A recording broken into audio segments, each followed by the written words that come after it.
inform you and enlighten you about what your Williamsburg County Supervisor is doing for you.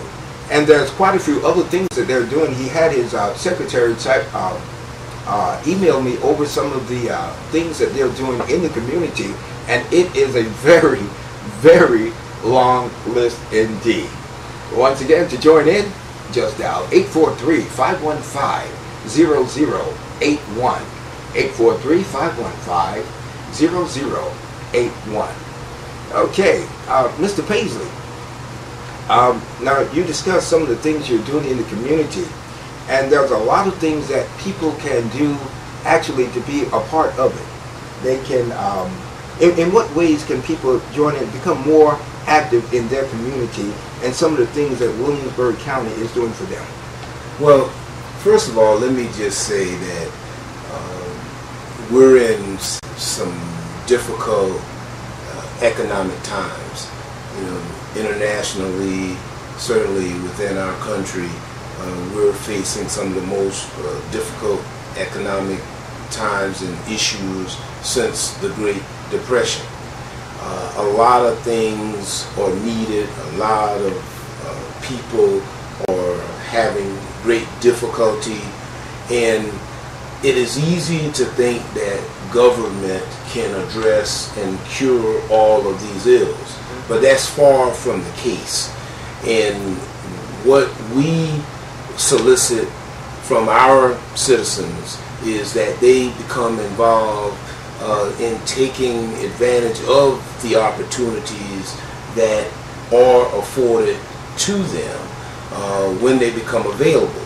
A lot of times we find ourselves in situations where we believe that there is limited or no opportunities. And I know that right now one of the largest issues that is confronting our citizenry is good jobs. And a lot of folks are unemployed. And you know, I'm happy to say that although we are experiencing a lot of economic difficulties in Williamsburg County as well, certainly there are still opportunities there. There are some jobs that are available, but unfortunately sometimes our people, our citizens, do not possess the skills or aren't doing the kind of things to prepare themselves for these jobs. And a lot of times these jobs are being absorbed or taken by citizens outside of the county. So what I want to challenge our citizens, you know, the various families, individuals, you know, who are looking for jobs, to get involved, to search out the job opportunities, to reach out to the one-stop shop, the internet, and then find out what the job availabilities that exist in the county, and then make sure that you have those skills that are necessary. You know, a lot of times, unfortunately, we have folk who, again, don't possess some of the basic skills, whether it be a high school diploma or GED equivalent, or, again, some of the skills that are necessary. But there are a lot of training programs that are available that the county provides or that the county is involved in. We have the Workforce Investment Act that is sponsored and that is facilitated through the state and county entities. And I'm sure that a lot of folks may have heard of these programs, but one of the things that we find out is that they're not being utilized to their fullest potential.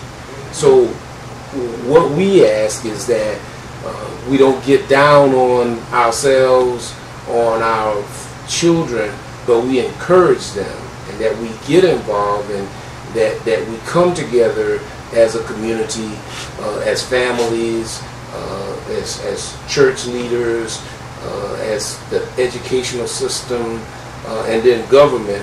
We form a partnership to collaborate and to address these issues, because the government in and of itself cannot and will not be able to solve these issues. We need more community involvement from individual citizens and various organizations that can help communicate the opportunities that exist and help us to address those needs that don't exist. We're very fortunate in Williamsburg County, unlike a lot of the other counties around us from an economic standpoint. A lot of the counties, in order to just balance their budgets, they've had to lay off or furlough employees. We've been fortunate to not have to do those kind of things, and we're certainly proud of the fact that up to this point we've not had to lay off any of our county employees. Now, in this past budget, we've had to reduce their hours. We reduced 80 hours from our county employees, but when you look at 80 hours, that's about 2 weeks of pay.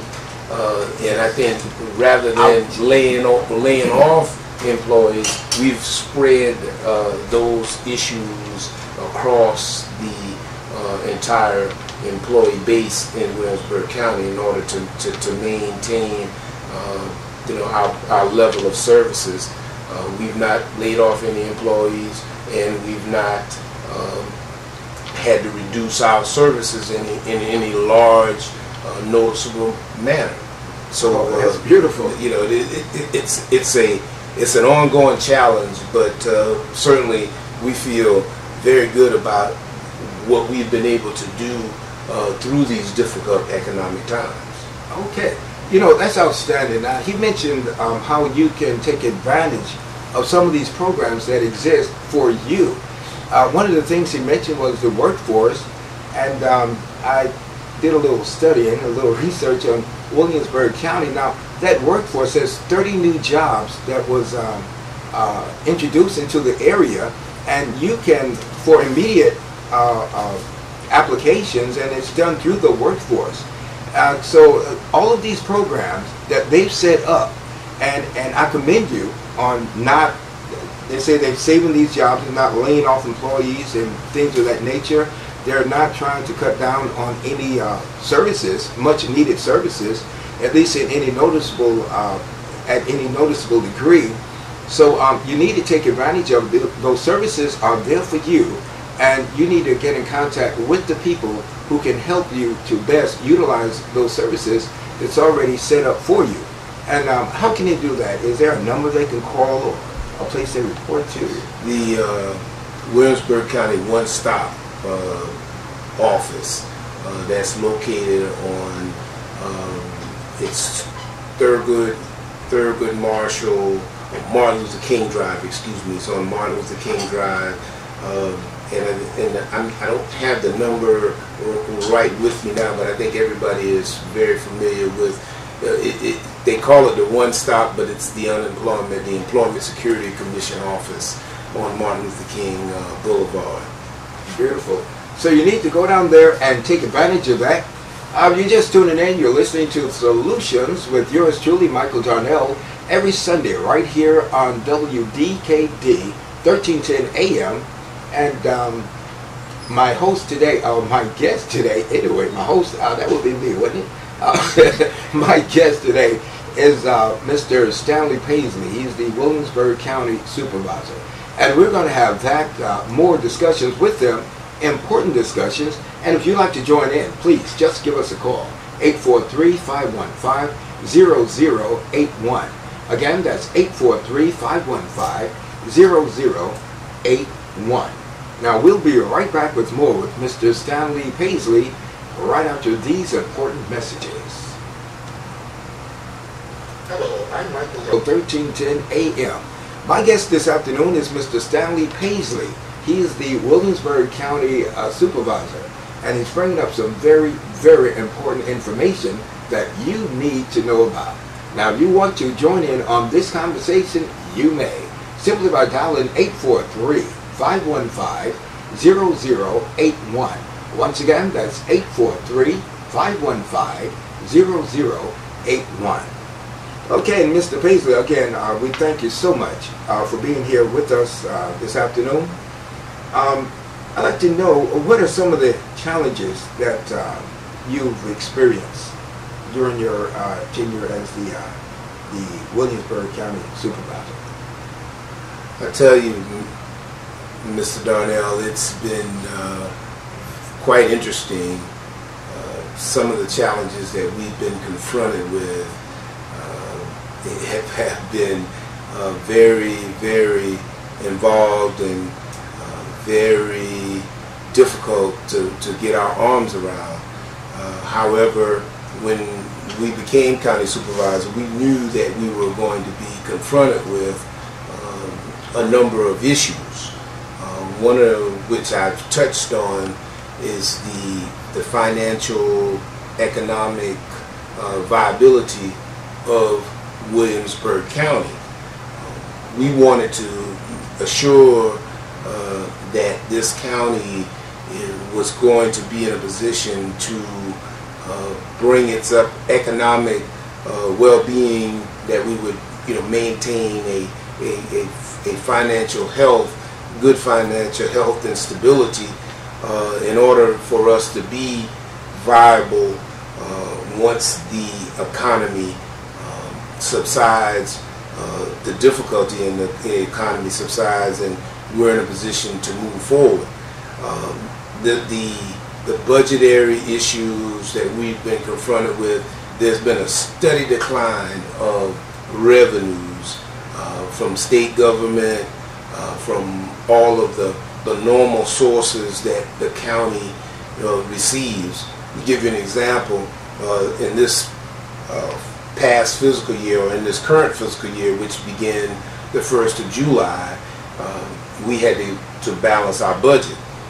We have approximately about a $25 million budget overall.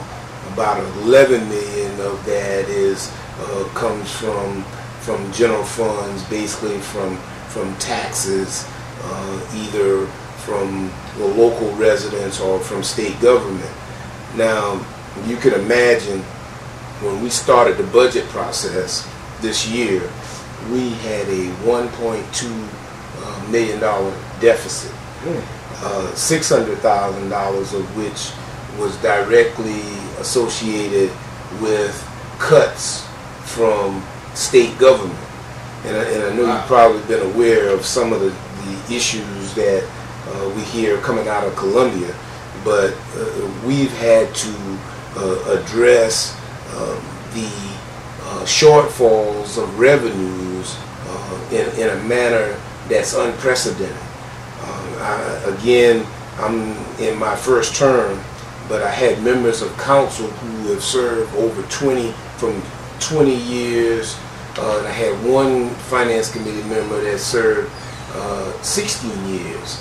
And well, both of the members of the finance committee have served 20 years, and they indicated that this particular budget cycle was the most difficult in their service as council members. We did some things to allow us to get past it, like again, reducing the amount of hours that our citizens, that our employees work by 80 hours. We froze positions, the positions that became vacant, or any position that becomes vacant, the ones that we had at that particular time, we did not fill those positions, and we still have those positions frozen. We've had to use some of our anticipated revenue from the sale of our heavy equipment, surplus equipment. We've had to pledge some of those funds to help us balance the budget. But I can say that we were fortunate enough to balance the budget. And again, doing all that without having to lay off employees or to cut services in any significant manner. So the financial issue in our budget